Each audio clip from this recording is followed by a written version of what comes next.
Bismillahirrahmanirrahim. Assalamualaikum warahmatullahi wabarakatuh. Alhamdulillah wassalatu wassalamu ala Rasulillah wa ala alihi wa sahbihi wa man wala amma ba'du. Pertama-tama mari kita bersyukur kepada Allah Subhanahu wa taala atas segala nikmat yang telah Allah berikan kepada kita semua. Hingga pada kesempatan ini kita masih diberikan kesehatan, diberikan kesempatan untuk bersama-sama belajar. Insyaallah pada kesempatan kali ini kita akan melanjutkan materi kita tentang perjuangan Muhammadiyah, dan pada materi kesempatan ini adalah Muhammadiyah pada masa Orde Baru. Apa saja yang dilakukan oleh Muhammadiyah pada masa Orde Baru dan siapa saja para pimpinan pusat yang pada waktu itu memimpin Muhammadiyah.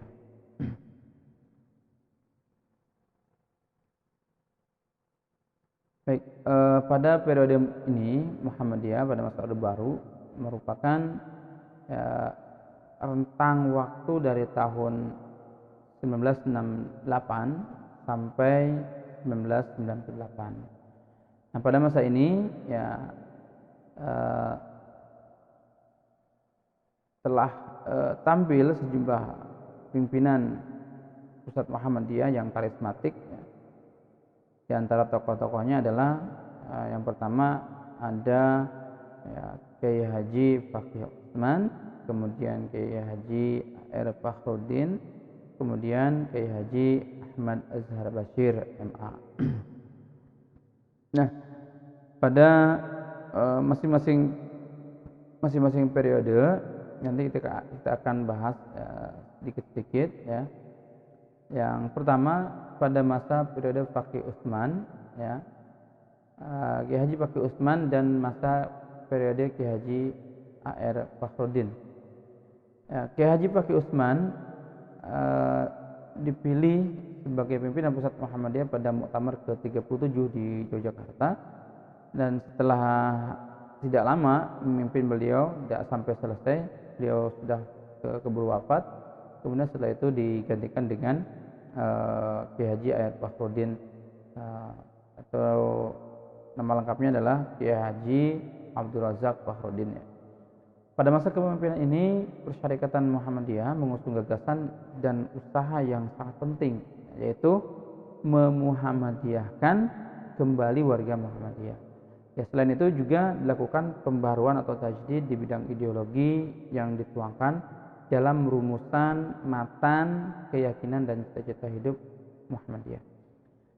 Di bidang organisasi juga dan usaha-usaha perjuangan periode masa Kiai Haji A.R. Fakhruddin ya, disusunlah khithah perjuangan dan bidang-bidang lainnya. Kemudian yang kedua, pada masa periode Kiai Haji A.R. Fakhruddin, pada masa periode kepemimpinan Kiai Haji A.R. Fakhruddin tercatat sebagai periode kepemimpinan yang terlama ya, tentang waktu sejarah Muhammadiyah ya, paling lama beliau ya, hampir 2 periode gitu. Beliau pertama kali ya terpilih sebagai ketua pimpinan pusat Muhammadiyah itu saat sidang Tanwir di Ponorogo pada tahun 69 untuk menggantikan Kiai Haji Fakih Utsman yang wafat. Nah, setelah itu beliau terpilih secara berturut-turut melalui permusyawaratan tertinggi di Muhammadiyah, yaitu Muktamar. Dan ada faktor terpenting yang menjadikan beliau itu terpilih sebagai ketua pimpinan pusat Muhammadiyah pada waktu itu. Ya. Apa sih itunya? Faktornya, beliau tuh seorang sosok yang mudah bergaul, memiliki wawasan agama yang sangat dalam, serta tentu karismatik ya. Selain itu juga beliau sangat zuhud ya, dan hidup ya penuh dengan kesederhanaan. Dan dalam sejarah Muhammadiyah sampai sekarang itu hanya satu pimpinan pusat Muhammadiyah yang tidak memiliki rumah pribadi, yaitu ya beliau Kiai Haji A.R. Fakhruddin. Beliau tuh rumahnya ya tinggal di kantor Muhammadiyah seperti itu. Jadi luar biasa sekali beliau. Kalau ditanya kekayaannya ya tidak ada seperti itu.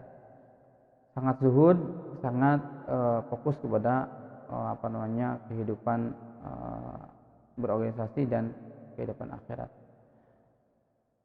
Pada masa kepemimpinan beliau, Muhammadiyah dihadapkan banyak tantangan. Di antaranya ketika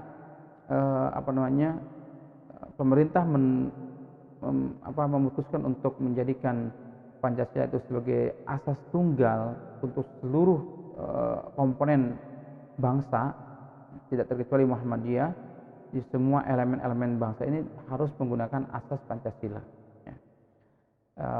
Sebetulnya Muhammadiyah sebelum itu menolak ya sebetulnya, cuman karena Muhammadiyah itu punya pemikiran dan wawasan yang mendalam, ya ketika melihat pemerintah melakukan menentukan asas tunggal Pancasila itu, ya Muhammadiyah ya punya pilihan-pilihan yang lain. Ya.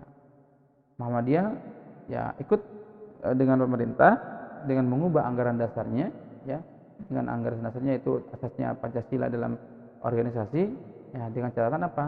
Ya dengan catatan bahwa yang dimaksud dengan sila ke-1 yang berbunyi ketuhanan yang Maha Esa itu adalah tauhid, keimanan kepada Allah Subhanahu wa taala. Itu yang digarisbawahi oleh Muhammadiyah. Muhammadiyah ikut dengan pemerintah, tapi untuk Muhammadiyah sendiri yang menggarisbawahi bahwa yang dimaksud dengan ketuhanan yang Maha Esa adalah tauhid ya kepada Allah Subhanahu wa taala. Ya, kemudian pada masa kepemimpinan beliau juga masih ada peristiwa yang penting juga, yaitu kunjungan salah satu paus, ya Yohanes Paulus II, ya. Pada waktu itu beliau berkunjung ke Indonesia, ya. Kemudian ya dengan berbagai macam antisipasi dan seterusnya, beliau ya Kiai Haji Ahyar Fahrudin itu menulis buku dan mencetak dan menerbitkan buku itu. Judulnya adalah Magayu Bagja Sugeng Rawu lan Sugeng Kondur. Ini isi buku itu lebih menekankan kepada bahwa ya kamu ya Yohanes Paulus II tidak usah ke Indonesia berkunjung saja gitu kan, tidak usah ada embel-embel untuk target kristenisasi di Indonesia. Kenapa? Karena negara Indonesia itu sudah mayoritas sebagai negara yang beragama Islam. Ini yang ditekankan oleh Haji Ahyar Fahrudin. Kemudian yang ketiga, di masa Orde Baru ini ya pimpinan pusat Muhammadiyah yang ketiga adalah Kiai Haji Ahmad Ashar Bashir, yaitu pada periode 1990 sampai 95. Dan beliau Kiai Haji Ahmad Ashar Bashir ini adalah salah satu alumnus Universitas Al-Azhar Mesir, ya. Beliau dikenal sebagai seorang pakar hukum, ya, hukum Islam, ya. Kemudian pada Muktamar ke-42 di Yogyakarta beliau terpilih sebagai ketua pimpinan Pusat Muhammadiyah. Dan pada periode ini telah dirumuskan program jangka panjang untuk 25 tahun ke depan. Luar biasa sekali ya. Isinya meliputi 3 hal. Yang pertama, konsolidasi gerakan, kemudian pengkajian dan pengembangan serta kemasyarakatan. Ya, insyaallah kita akan bahas di pertemuan berikutnya tentang 3 hal yang dijadikan program jangka panjangnya Kiai Haji Ahmad Ashar Bashir, yaitu konsolidasi gerakan, pengkajian dan pengembangan serta kemasyarakatan. Hadanallahu wa iyyakum ajma'in. Barakallahu li wa lakum wa nafa'ani wa iyyakum bima fihi minal ayati wa dzikril hakim. Jazakumullahu khairan. Wassalamualaikum warahmatullahi wabarakatuh.